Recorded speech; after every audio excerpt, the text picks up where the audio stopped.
Baik, Shalom. Selamat malam Bapak Ibu sekalian. Topik kita malam ini adalah sangat istimewa dari Kitab Bilangan dengan sesi khusus, sesi berikutnya yaitu dosa yang tidak disengaja. Mungkin sebagian dari kita bertanya, apakah ada dosa yang tidak disengaja? Kalau ada, lalu bagaimana perlakuannya? Diampuni atau tidak? Lalu bagaimana dengan dosa yang disengaja? Inilah bahasan kita malam ini. Ya, tapi sebelum itu mari kita tundukkan kepala. Mari kita berdoa. Bapa di surga, kembali kami berkumpul malam ini. Mohon Tuhan berkati program ini dari awal sampai akhir. Tuhan berkati mulut hamba-Mu untuk menyampaikan kebenaran ini, agar kami semua boleh mengerti dengan benar firman-Mu. Terima kasih Bapa, hanya di dalam nama Tuhan Yesus kami berdoa dan mengucap syukur. Amin. Baik Bapak Ibu sekalian, ini adalah sesi kelima Kitab Bilangan, dosa tidak disengaja. Bapak Ibu sekalian, di sesi yang lalu kita sudah membahas bagaimana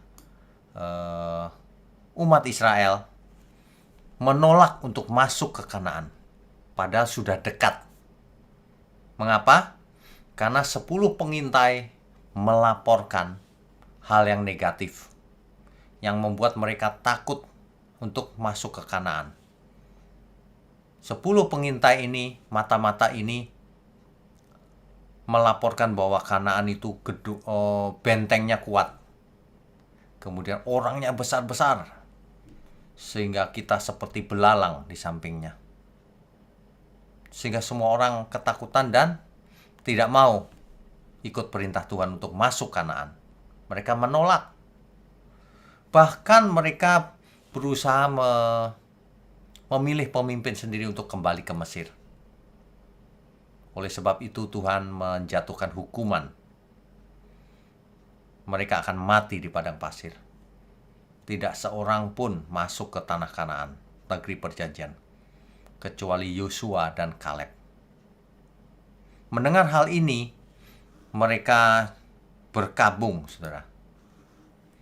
Yaitu Bilangan pasal 14 ayat 39 sampai 45. Mereka berkabung lalu mereka berusaha berubah pikiran. Mereka mau naik ke puncak gunung, mau maju ke negeri yang difirmankan Tuhan. Tapi Musa memberi peringatan. Kenapa kamu hendak melanggar titah Tuhan? Hal itu tidak akan berhasil. Sebab Tuhan tidak ada di tengah-tengahmu. Kamu pasti dikalahkan oleh musuh nanti. Tapi mereka nekat loh. Mereka naik ke puncak gunung itu. Tapi tidak disertai oleh tabut perjanjian Tuhan dan Musa. Artinya Tuhan tidak beserta mereka juga. Nah, akhirnya mereka dikalahkan oleh orang Amalek dan orang Kanaan yang mendiami pegunungan itu. Mereka dicerai-beraikan sehingga mereka lari sampai ke Horma namanya. Ya. Kita lanjutkan dulu. Nah, di dalam kisah berikutnya, Bilangan 15 ayat 22 sampai 31. Disitulah muncul yang namanya dosa yang tidak disengaja. Misalnya ayat 22. Apabila kamu dengan tidak sengaja melalaikan salah satu dari segala perintah ini yang telah difirmankan Tuhan kepada Musa, ayat 24-nya, dan apabila hal itu diperbuat di luar pengetahuan umat ini tidak dengan sengaja, ada solusinya. Itu memang dosa tapi tidak disengaja. Solusinya adalah maka haruslah segenap umat mengolah seekor lembu jantan muda sebagai korban bakaran, menjadi bau yang harum bagi Tuhan, serta dengan korban sajiannya dan korban curahannya. Sesuai dengan peraturan, juga seekor kambing jantan sebagai korban penghapus dosa. Ya. Nah, jadi kalau ada dosa yang tidak disengaja, maka bisa ditebus dengan minta pengampunan dengan cara memberikan korban bakaran dan sebagainya sesuai peraturan. Kita sudah bahas peraturannya di kitab Imamat, ya. Di ayat 27 ini diulang lagi. Apabila satu orang saja berbuat dosa dengan tidak sengaja, maka haruslah ia mempersembahkan kambing betina berumur setahun sebagai korban penghapus dosa. Ya. Oke. Yang menarik adalah Bilangan pasal 15 ayatnya yang ke-30. Tetapi orang yang berbuat sesuatu dengan sengaja, nah ini perhatikan baik-baik. Kalau ada orang yang berbuat dengan sengaja, baik orang Israel asli, baik orang asing, orang itu menjadi penista Tuhan. Ia harus dilenyapkan dari tengah-tengah bangsanya. Sebab ia telah memandang hina terhadap firman Tuhan dan merombak perintahnya. Pastilah orang itu dilenyapkan. Kesalahannya akan tertimpa atasnya. Kalau sengaja, orang itu harus dilenyapkan.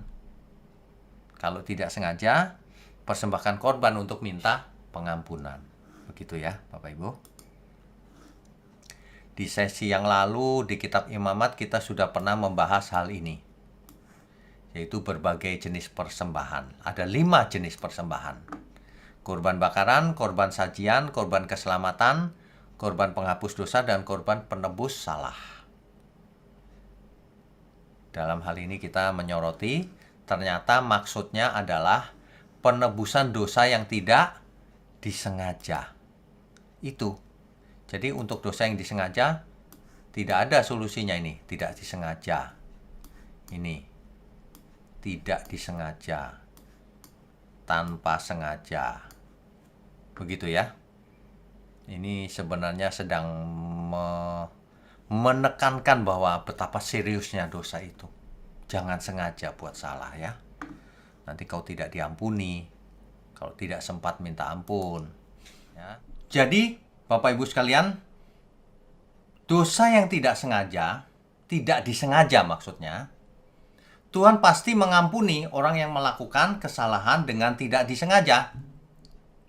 Jika mereka menyadari kesalahannya dan minta ampun, sehingga tidak mengulangi kesalahan itu lagi. Bapak Ibu Saudara sekalian bisa baca Imamat 4 ayat 27 sampai 31. Ya. Tapi mereka harus mempersembahkan korban penghapus dosa atau korban penebus salah. Nah, dosa yang tidak disengaja ini apa?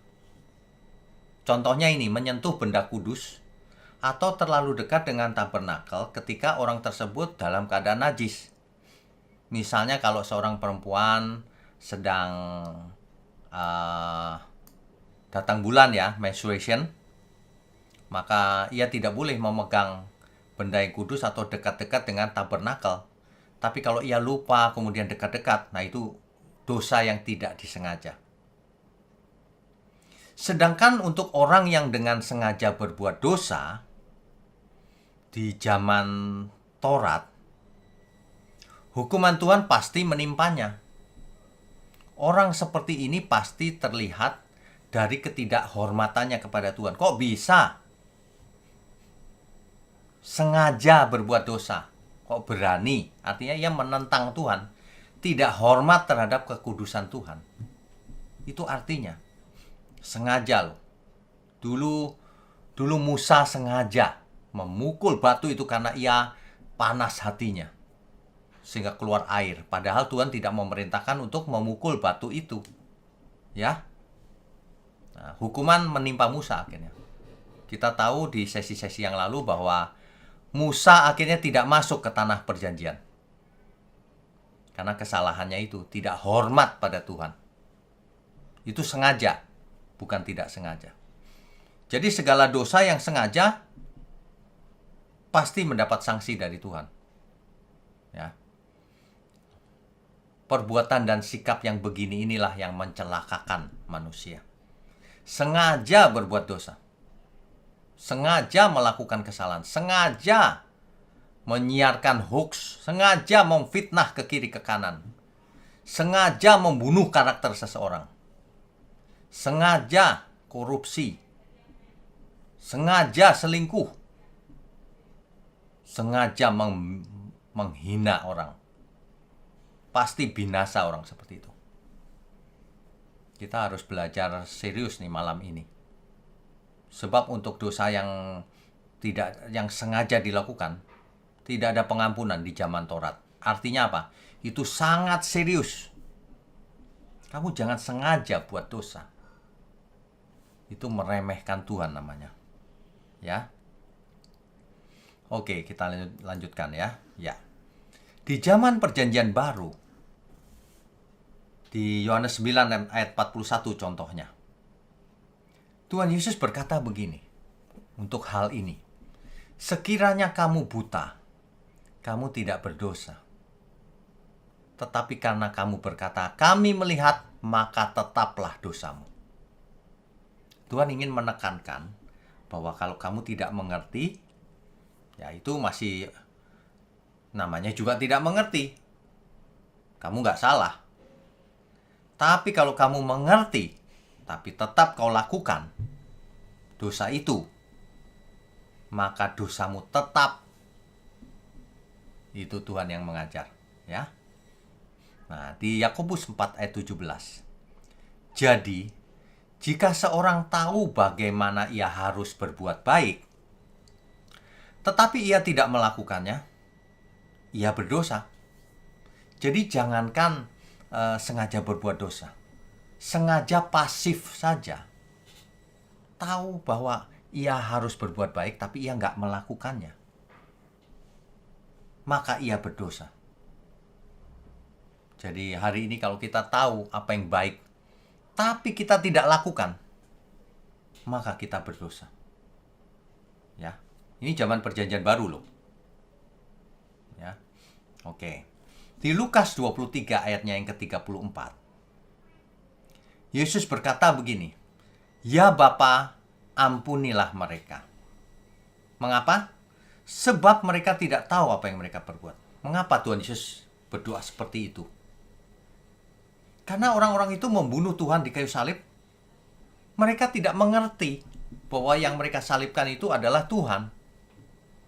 Mereka tidak percaya Yesus Tuhan. Yesus ini menghujat Allah ini dengan mengaku sebagai Mesias dan sebagai anak Allah. Jadi mereka nggak ngerti bahwa Yesus itu memang anak Allah dan memang Tuhan gitu. Makanya Tuhan berkata, sebab mereka tidak tahu apa yang mereka perbuat. Jadi seseorang yang tidak mengerti tidak berdosa. Tapi kalau mengerti tapi tetap dengan sengaja melanggar, itu dosa. Jelas ya maksudnya ya? Baik, kita lanjutkan. Oke, di zamannya Taurat itu ada hukum mata ganti mata dan gigi ganti gigi. Ya. Contohnya di Keluaran pasal 21 ayat 23 sampai 25. Imamat 24 ayat 20, Ulangan 19 ayat 21. Itu contohnya. Mata ganti mata, gigi ganti gigi, nyawa ganti nyawa. Kecuali pembunuhan itu tidak disengaja. Bayangkan, saudara. Terjadi pembunuhan, tapi kalau itu tidak disengaja, pembunuhnya tidak dihukum mati. Tapi kalau itu sengaja, maka pembunuhnya dihukum mati. Hukum ini sebenarnya cukup adil, saudara. Orang yang merontokkan gigi seseorang, giginya harus dirontokkan. Sama. Adil, bukan? Orang yang membuat seseorang buta dengan sengaja, ya dia harus dibuat buta juga. Mata ganti mata, gigi ganti gigi. Orang yang membunuh dengan sengaja harus dibunuh. Kalau tidak sengaja, nah baru hukumnya lain. Itu diatur di hukum Taurat. Ya. Itu bisa dibaca dengan detail. Keluaran 21 ayat 12 sampai 13. Bilangan 35 ayat 9 sampai 34. Itu jelas tuh. Diulang lagi. Ulangan 4:42, Ulangan 19 ayat 4. Ya. Itu hukumnya. Itu adil sebenarnya. Dan lumayan baik. Mengapa? Kalau orang membunuh tapi tidak sengaja, dia nggak dibunuh. Dia harus pergi keluar kota dan seterusnya lah. Ada prosedurnya, Bapak Ibu bisa baca di ayat-ayat yang tadi. Tetapi Tuhan Yesus mengajarkan di Matius 5 ayat 38 sampai 39. Kamu telah mendengar firman, mata ganti mata dan gigi ganti gigi. Tetapi aku berkata kepadamu, janganlah kamu melawan orang yang berbuat jahat kepadamu. Melainkan siapapun yang menampar pipi kananmu, berilah juga kepadanya pipi kirimu. Artinya apa? Artinya kita tidak boleh sengaja berbuat jahat kepada seseorang. Tidak boleh. Ya. Itu Tuhan loh yang mengajar. Sengaja. Apalagi kalau prinsip dunia, pembalasan lebih kejam daripada perbuatan. Waduh, itu hukumnya setan itu. Ya.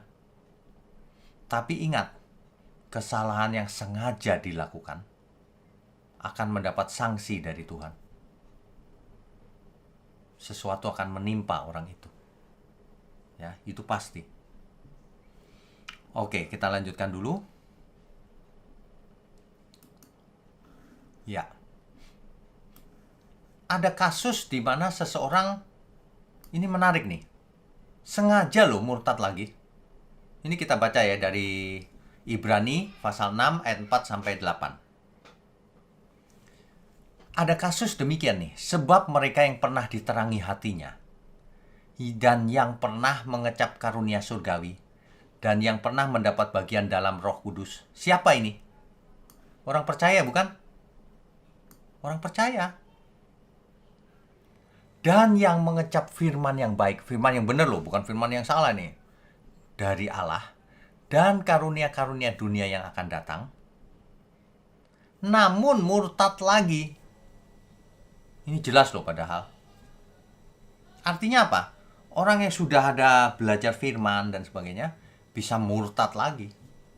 Bahkan lebih jahat dari orang dunia. Bisa, jangan heran Bapak Ibu.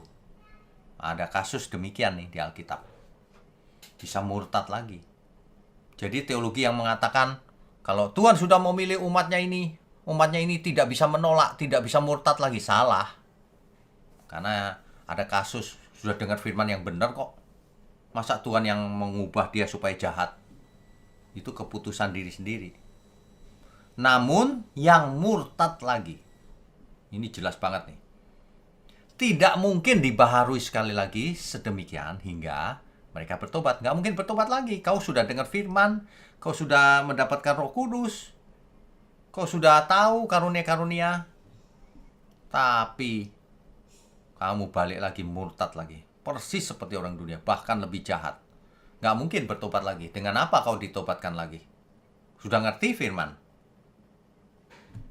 Sebab mereka menyalibkan lagi anak Allah bagi diri mereka dan menghinanya di muka umum. Bahaya ini. Orang seperti ini bahaya. Sudah dengar kebenaran, tapi murtad lagi. Sehingga kebenaran, ia jadi imun terhadap kebenaran. Kebenaran disampaikan, aku sudah mengerti. Waduh, bahaya ini. Ayat 7, sebab tanah yang menghisap air hujan yang sering turun ke atasnya, dan yang menghasilkan tumbuh-tumbuhan yang berguna bagi mereka yang mengerjakannya, menerima berkat dari Allah. Tetapi, jikalau tanah itu menghasilkan semak duri dan rumput duri, tidaklah ia berguna, dan sudah dekat pada kutuk, yang berakhir dengan pembakaran.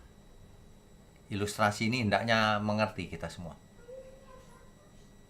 Ibarat tanah sudah disirami, sudah subur, menghasilkan semak duri dan rumput duri.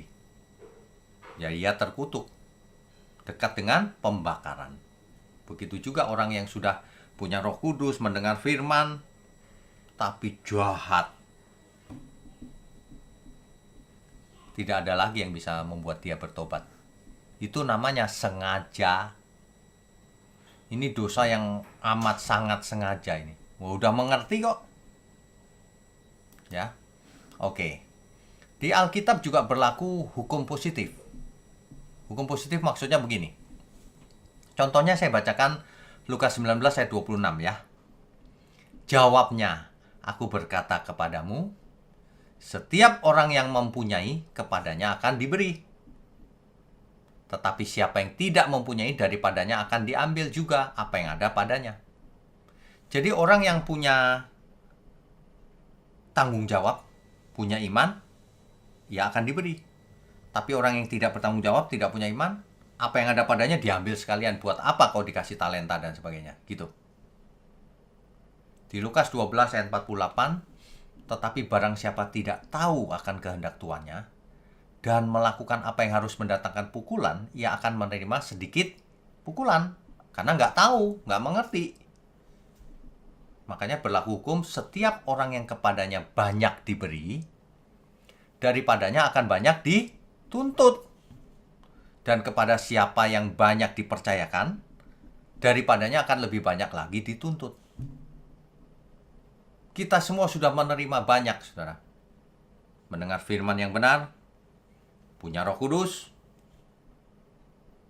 ya, sudah ditebus dosa kita, disertai dalam segala hal. Tapi kalau kita murtad lagi, berani jahat, itu artinya tidak menghormati kekudusan Tuhan. Itu artinya orang itu pasti binasa di hadapan Tuhan. Begitu. Karena sengaja. Beda dengan orang yang tidak sengaja. Orang yang sengaja seperti itu, saudara jangan bertanya, oh nanti kalau bertobat lagi Pak. Alkitab mengatakan orang seperti itu nggak bisa bertobat lagi. Ya kalau ada bertobat lagi ya pasti diampuni. Ini masalahnya biasanya sudah tidak bisa bertobat lagi. Orang-orang seperti ini biasanya melihat firman Tuhan, aku udah mengerti. Begitu, wah bahaya. Menjadi imun, kebal terhadap kebenaran. Nggak masuk lagi kebenaran. Karena merasa sudah mengerti. Ya.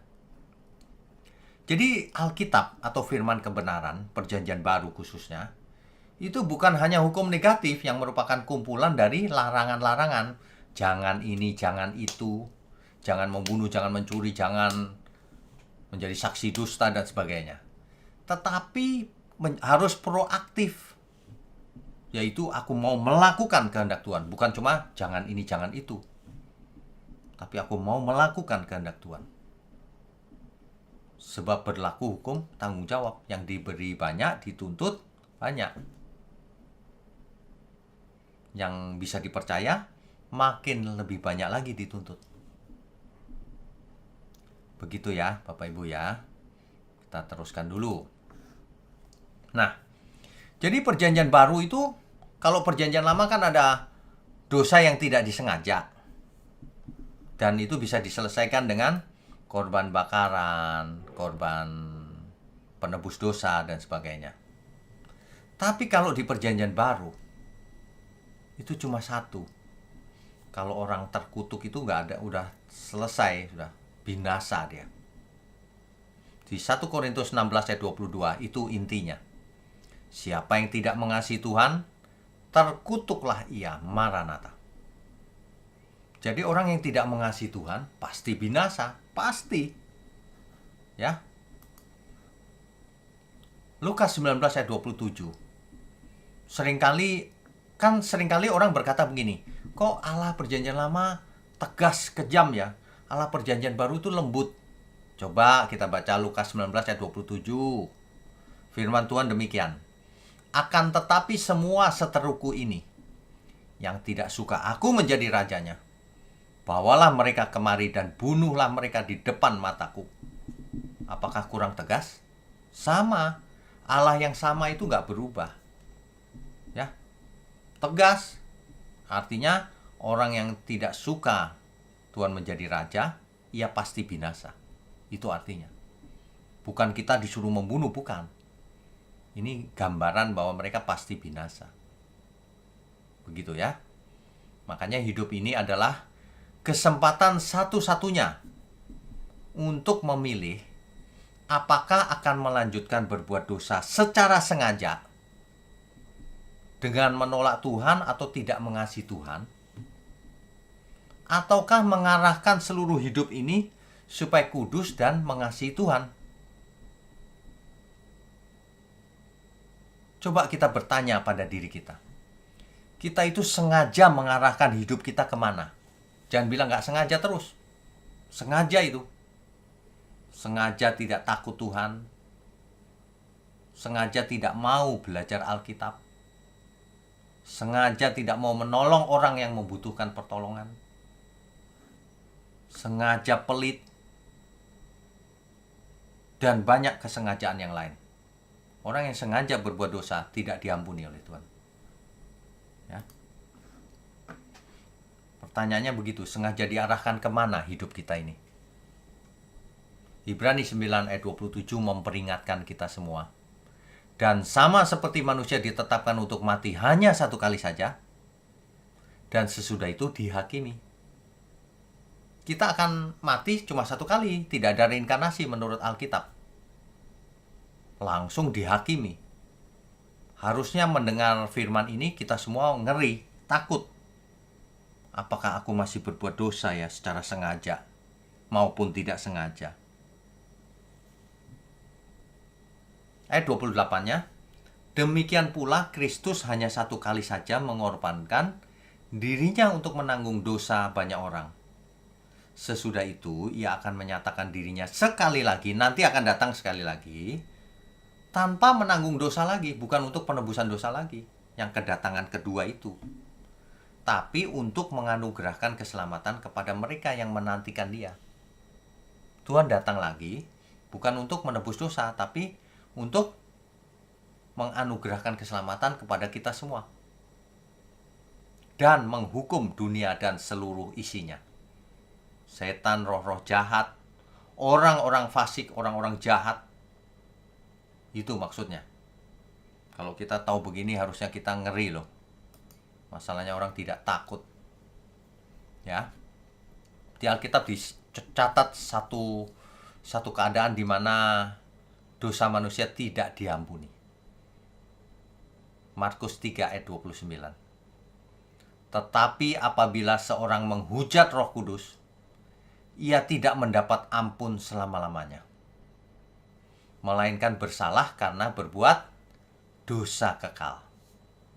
Jadi kalau seseorang menghujat Roh Kudus, ia melakukan dosa kekal. Tidak bakalan diampuni. Menghujat Roh Kudus ini jangan diartikan menghina Roh Kudus cuma sekali perbuatan, bukan. Tetapi ini adalah suatu keadaan yang terminal, yang sudah tahap akhir, stadium terakhir kalau ibarat kanker itu. Suatu keadaan manusia mengeraskan hati sampai tidak mungkin bertobat lagi. Itu maksudnya. Sebab selama ada pertobatan, maka ada pengampunan. Itu prinsipnya juga. Kisah 3 ayat 19. Oleh sebab itu kamu sadarlah dan bertobatlah agar dosamu diampuni. Gitu ya.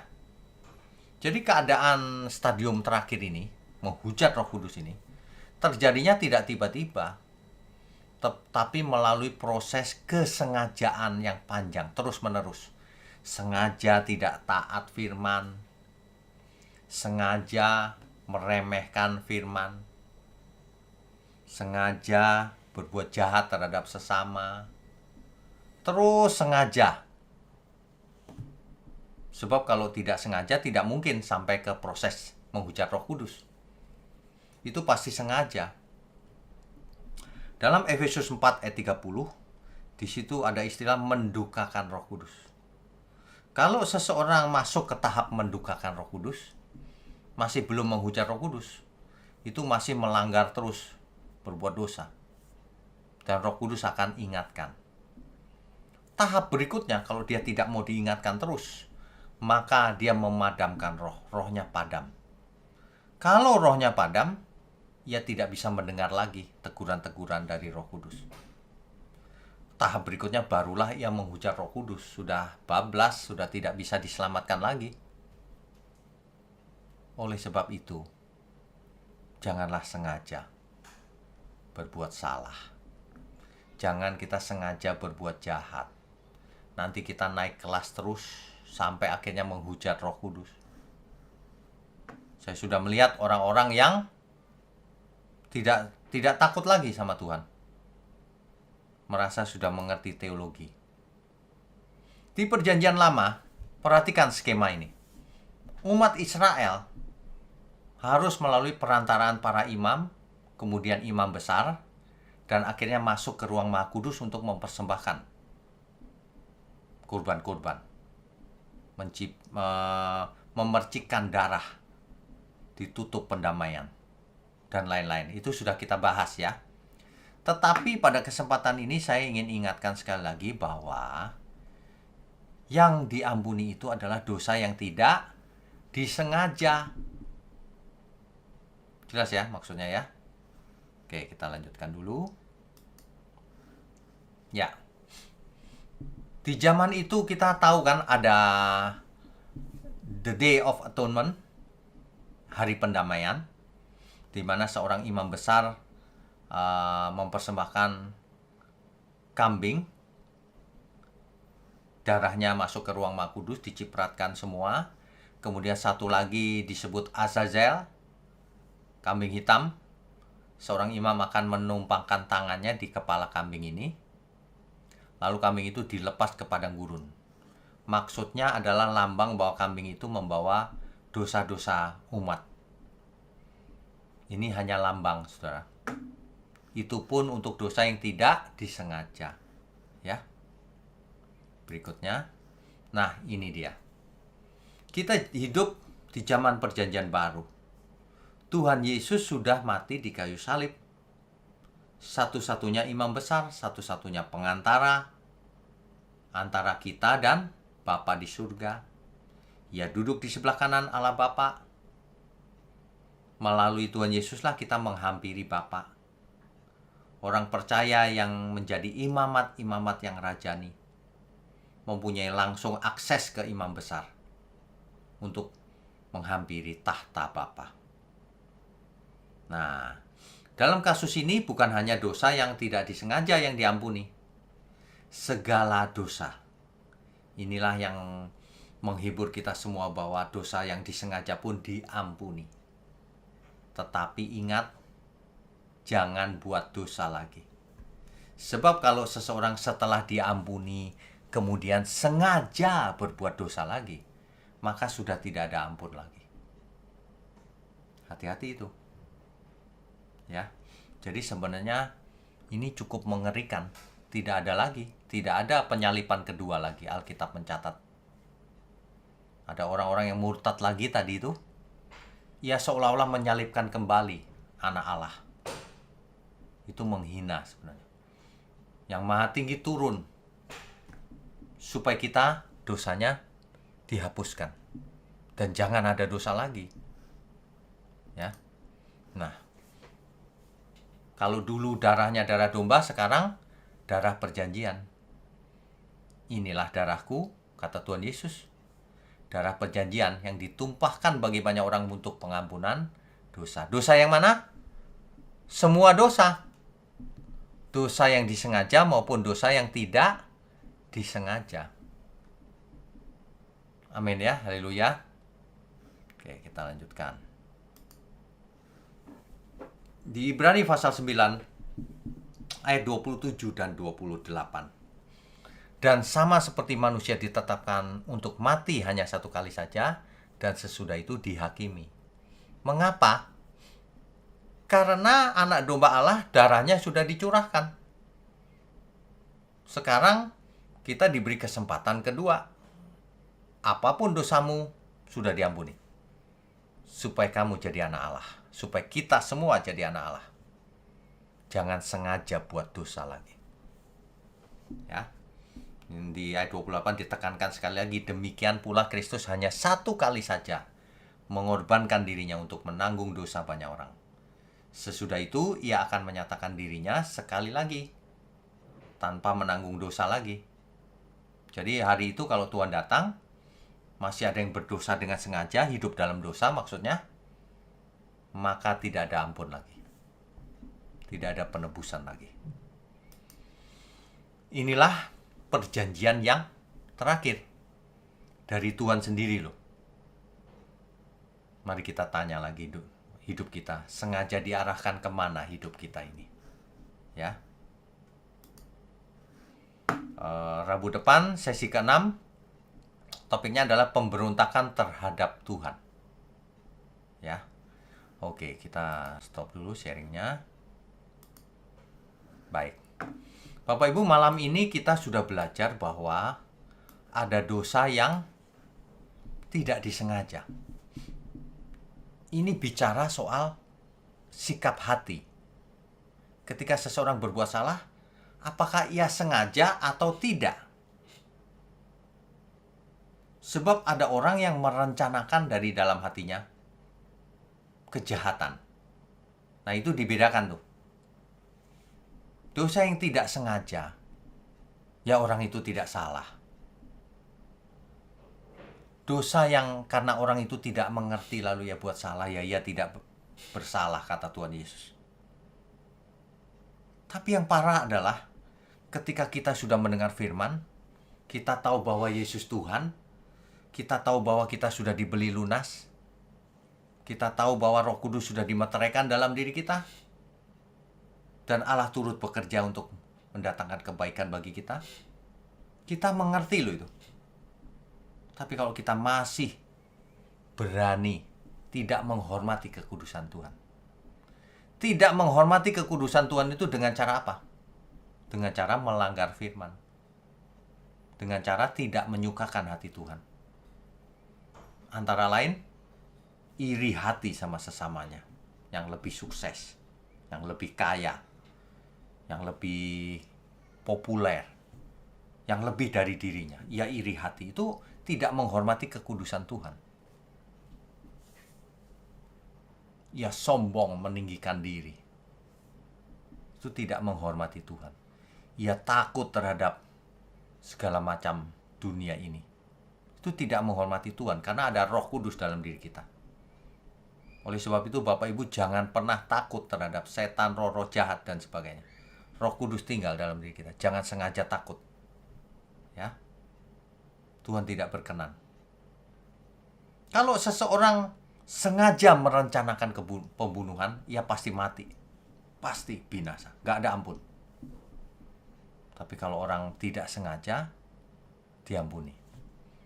Tapi perjanjian baru lebih hebat lagi. Apapun dosamu, mau sengaja mau tidak sengaja, diampuni oleh Tuhan. Tetapi, ada tetapi. Jadi kamu semua orang berhutang, kata kitab Roma, supaya tidak hidup menurut daging lagi seperti dulu. Sebab kalau kamu hidup menurut daging, kamu mati, kamu binasa. Tapi kalau kamu hidup menurut roh, kamu hidup kekal nantinya. Coba kita periksa diri kita. Apakah kita masih sengaja berbuat jahat terhadap sesama, sengaja iri, sengaja sombong, sengaja ingin membunuh karakter sesamanya, sengaja pelit, sengaja tidak mau menolong orang, sengaja menikmati diri sendiri tapi tidak peduli terhadap sesama, sengaja anggap enteng pekerjaan Tuhan, sengaja anggap enteng firman Tuhan. Coba saya mau tanya, kalau ada orang yang sudah mengerti ini, tapi tidak mau belajar seperti ini. Di jam-jam ini mereka nonton film yang tidak penting banget. Apakah itu menghormati Tuhan? Coba tanya diri sendiri. Kecuali ada hal yang penting, ya itu bisa, karena besok bisa mengulang pelajaran ini, firman Tuhan ini. Didengar lagi bisa. Tapi kalau sengaja aku malas, lalu nonton film yang gak ada gunanya sama sekali, itu sengaja namanya. Saudara, percuma pura-pura di hadapan manusia. Tuhan tahu isi hati kita. Mari kita serius. Aku mau sengaja Tuhan. Tidak mau berbuat dosa. Itu harus sengaja. Kita semua diberi kehendak bebas untuk melakukan segala sesuatunya dengan sengaja. Kita harus memilih ikut Tuhan atau ikut dunia. Gak bisa dua-duanya. Tapi Tuhan menginginkan tidak seorang pun binasa, melainkan beroleh hidup yang kekal. Makanya setiap kita ditebus, diberinya kuasa, supaya menjadi anak-anak Allah. Amin semua. Jadi zaman perjanjian lama yang diampuni hanya dosa yang tidak disengaja. Tapi di perjanjian baru segala dosa diampuni Tuhan. Tapi ada syaratnya. Jika seseorang bertobat. Tapi ada syaratnya. Bertobat itu artinya tidak buat dosa lagi. Tapi kalau orang tetap berbuat dosa terus sementara mengaku percaya Tuhan, itu lebih menghina Tuhan daripada orang yang tidak mengerti. Tapi kesalahan yang dibuatnya karena ia tidak mengerti. Ia tidak bersalah, kata Tuhan. Amin, Bapak Ibu. Baik, kita lanjutkan dengan diskusi dan tanya jawab ya. Co-host silakan. Baik, terima kasih Pak Wisnu atas pemberitaan firman yang sangat memberkati. Bapak Ibu, selanjutnya kita akan lanjutkan dengan sesi tanya jawab. Bagi Bapak Ibu yang ingin bertanya, silakan nyalakan kamera dan aktifkan icon raise hand-nya. Yang pertama ada Bapak Joko Siswanto. Silakan Pak Joko.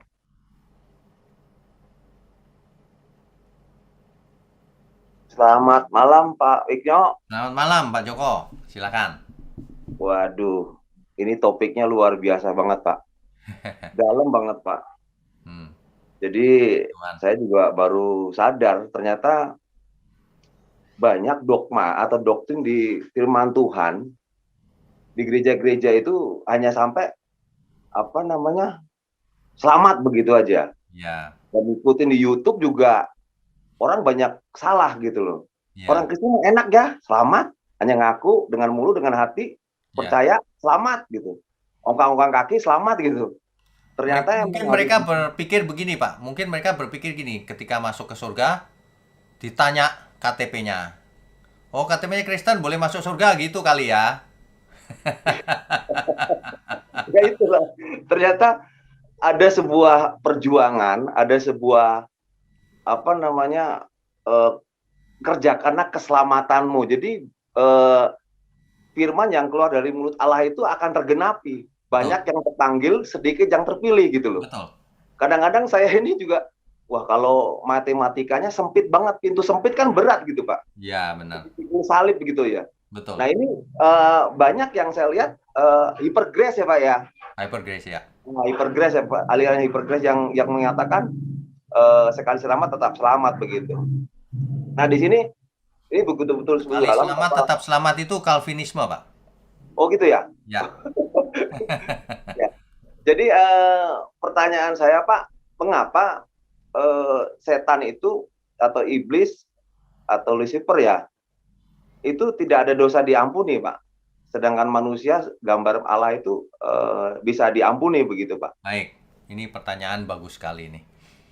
Kita harus mengerti prinsip pengampunan dosa. Kenapa dosa itu diampuni? Supaya yang menerima pengampunan itu tidak mengulang dosa yang sama. Berhenti berbuat dosa. Begitu maksudnya. Semua pengampunan maksudnya itu. Nah, sedangkan iblis atau setan itu sudah tidak bisa bertobat lagi. Karena sudah rusak rohnya. Nah, makanya tidak mungkin diampuni. Seandainya diampuni juga percuma. Karakternya nggak mau berubah, tetap jahat ya, percuma juga. Begitu Pak penjelasannya. Oke. Makanya bukan cuma setan Pak, manusia yang tidak mau berubah, yang nggak diampuni juga. Jadi kembali lagi ke manusia punya hak untuk berusaha atau diberikan sebuah pilihan Pak ya? Ya, kehendak bebas. Kehendak bebas itu ya? Bukan takdir Pak, bukan predestinasi, bukan. Oke. Berarti mungkin juga ilustrasi di mana Tuhan datang untuk mempelai yang layak gitu Pak ya? Ya, betul. Jadi mempelai layak kayak Matius 7 ayat 21, Hosea 6 ayat 4, umatku binasa. Jadi betul-betul emang perjuangan kita untuk menjaga keselamatan itu nggak main-main Pak ya? Ya, benar. Itu Tuhan sendiri yang mengulang-ulang bahwa kamu harus kudus. Nah, nilai-nilai ini Pak jarang dimunculkan dalam pengajaran Pak kayaknya Pak. Karena doktrinnya nggak begitu Pak. Karena doktrinnya gini, sudah percaya? Ya udah selamat.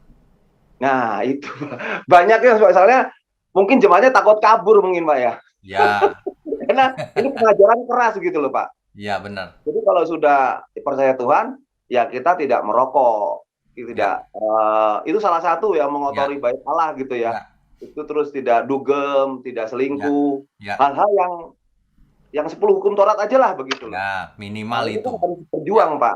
Ya, Nah itu loh yang kadang-kadang nilai-nilai ini jarang dimunculkan dalam sebuah pengajaran di mimbar begitu loh ya. Sering-sering hanya sebab penyelamatan. banyak mimbar aja Pak. sibuk bicara persepuluhan, Pak. Ya justru ini saya juga, wah luar biasa banget begitu ternyata muncul di sini kita harus berjuang gitu loh. Ya, ya. Jadi mengarahkan hidup kita untuk hidup dalam sebuah kekudusan, untuk mengasihi Tuhan begitu loh. Betul. Lebih lagi berkualitas dalam penyembahan tadi Pak gitu. Betul. Betul. Ya. Ya. Ya, makasih Betul. Pak. Oke, Tuhan berkati. Tuhan berkati Pak. Luar biasa ini Pak Jokowi. Oke, berikutnya. Oke, selanjutnya ada Bapak Hengki. Ya, silakan Pak Hengki. Pak Hengki, silakan. Selamat malam, Shalom Pak. Selamat malam, Shalom. Pak, saya mau tanya, tadi ketika Pak Wiknyo memberikan contoh Musa pada peristiwa di Meriba tuh Pak ya. Ya. Musa memukul bukit batu itu sebagai dosa yang tidak disengaja ya Pak ya? Yang disengaja Pak ya? Itu disengaja, Pak.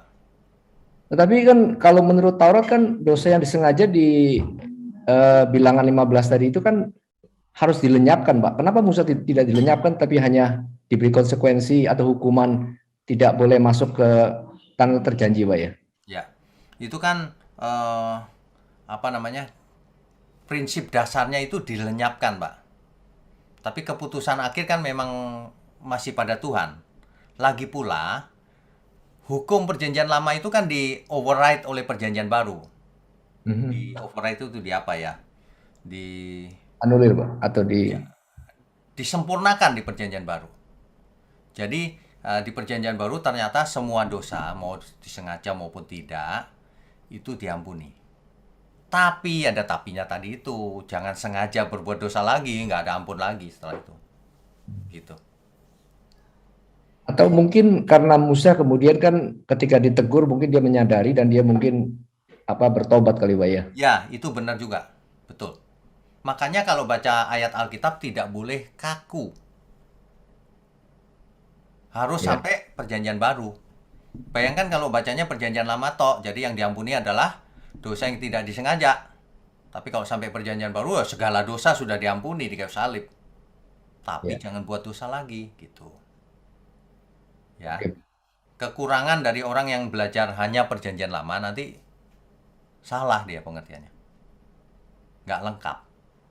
Karena dianulir atau disempurnakan di perjanjian baru. Begitu Pak. Baik Pak, terima kasih Pak Wiknyo. Tuhan berkati.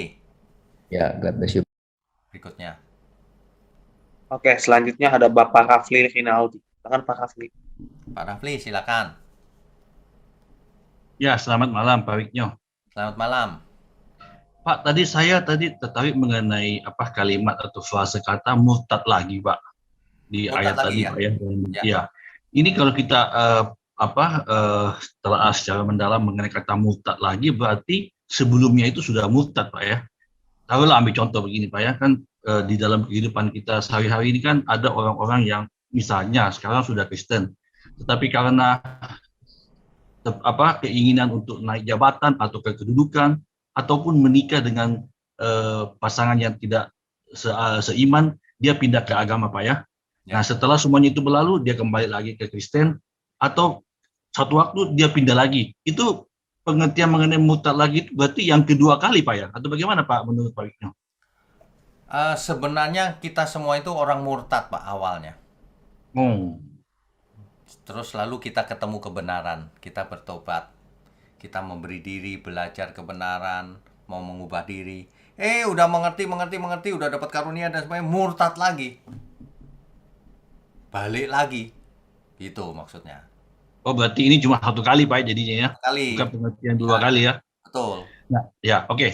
Kalau itu udah jelas Pak. Lalu mengenai tadi di perjanjian baru, dosa yang disengaja maupun dosa yang tidak disengaja kan diampuni kan Pak ya? Betul.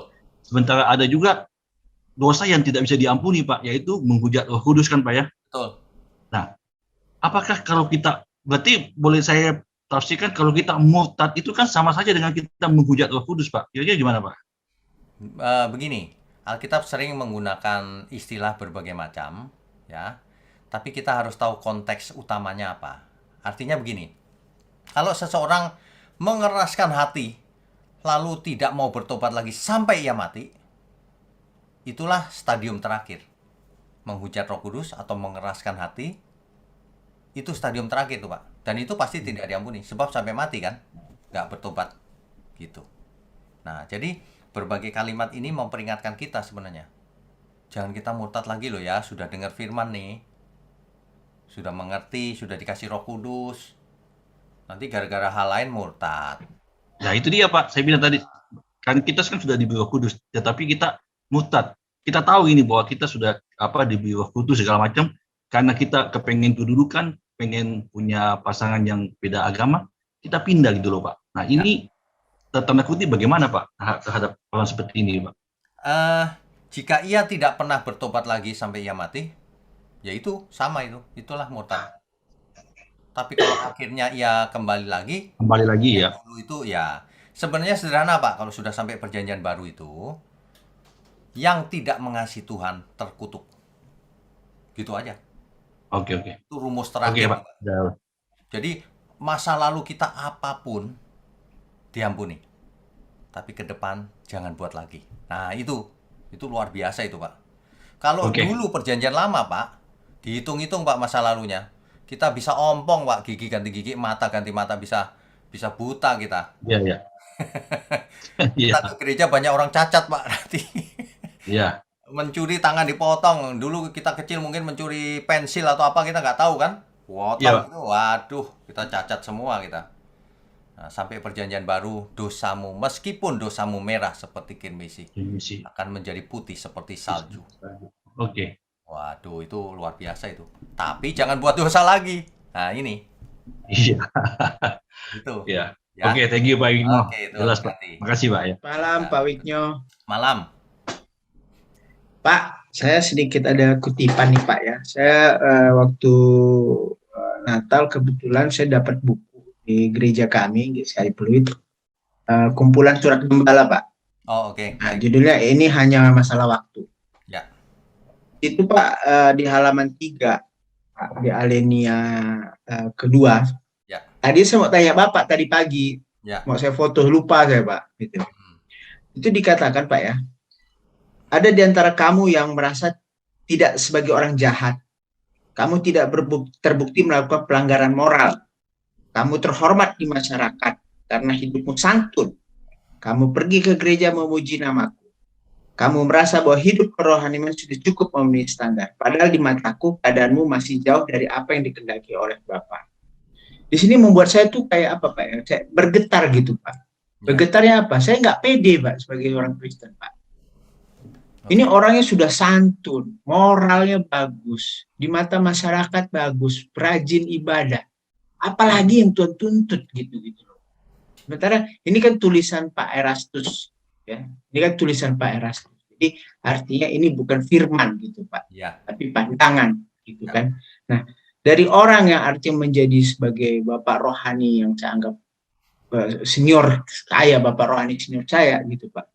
Itu membuat jadi keadaan kita itu kayak kurang apa lagi di orang seperti ini, apalagi dibandingin saya gitu loh, pengerja gereja, enggak gitu kan.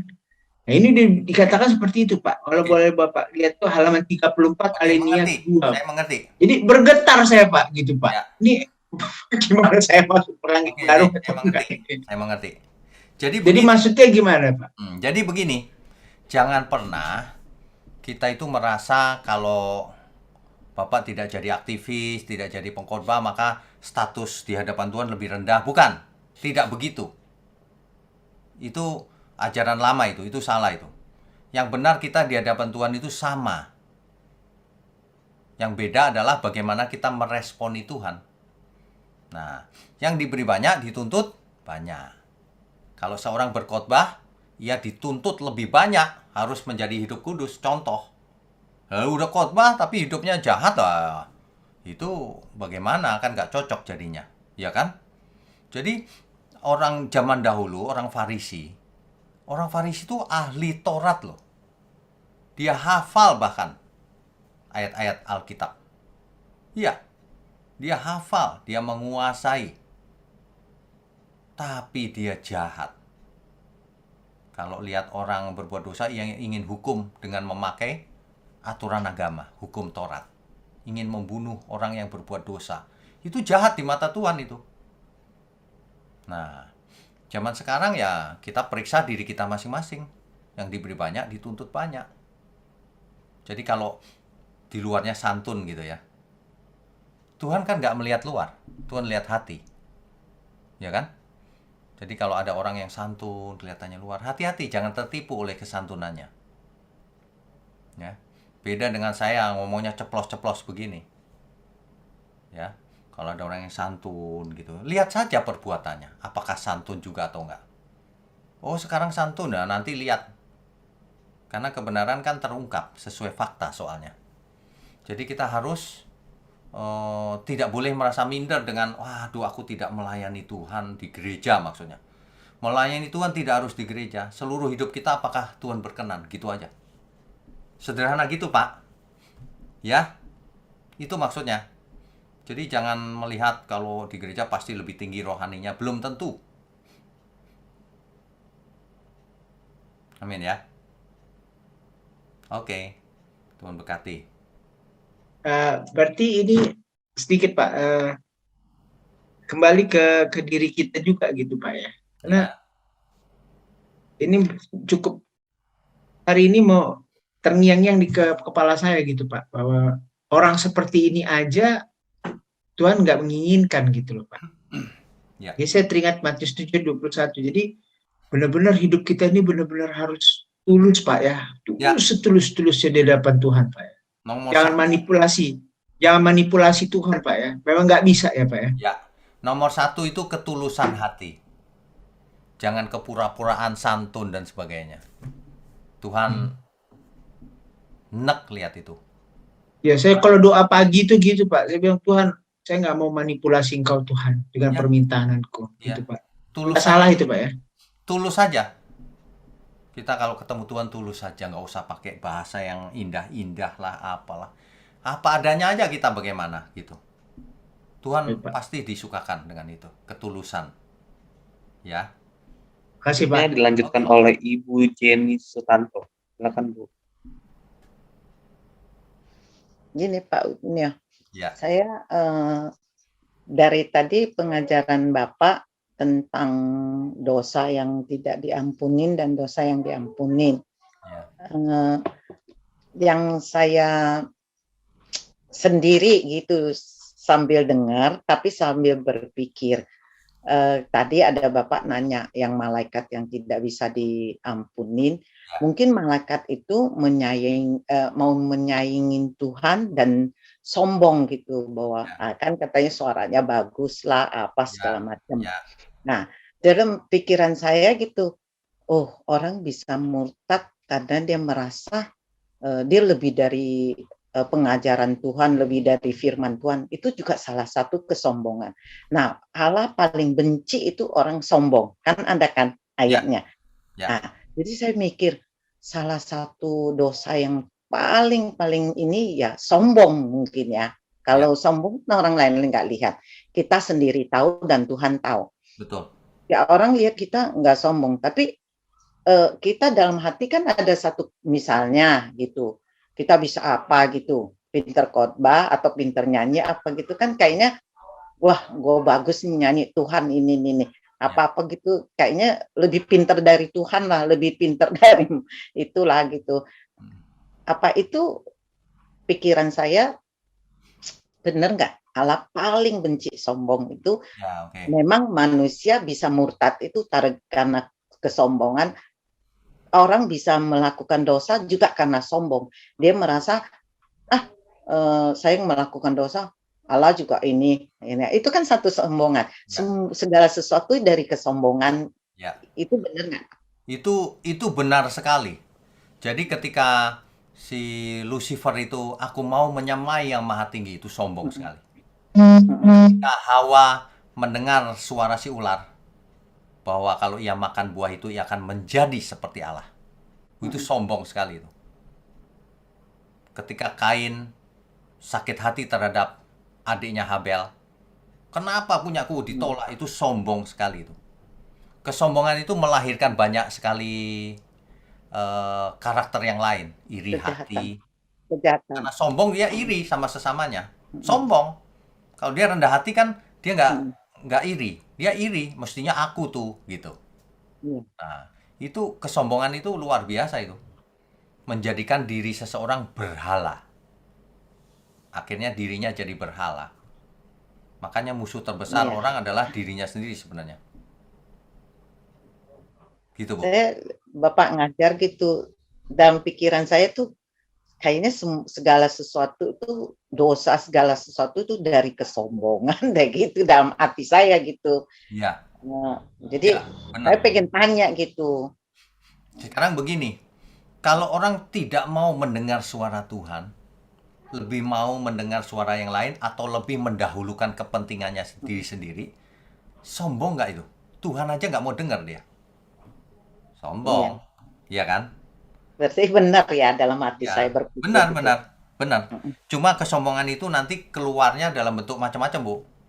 Iya. Dalam bentuk menindas sesamanya, dalam bentuk iri kalau ada orang lain yang lebih sukses. Gitu. Dia nggak bisa merendahkan diri, nggak bisa.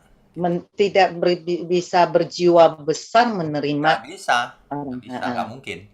Dia tidak bisa mendudukkan dirinya di hadapan Tuhan dengan benar. Sombong. Itu. Ya. Berarti benar ya. Ya, benar. Makasih ya Pak. Ini ya. Tuhan berkati. Tuhan berkati. Ya, berikutnya. Oke, selanjutnya ada Bapak Gustiawan Andreas. Silakan, Pak. Silakan, Pak. Ya, selamat malam Pak Widnyo. Selamat malam. Mau bertanya, apakah kasih itu di dalam perjanjian baru itu bisa menjadi hukum syariat, Pak? Bagaimana? Apakah? Kasih. Oh, oke, baik.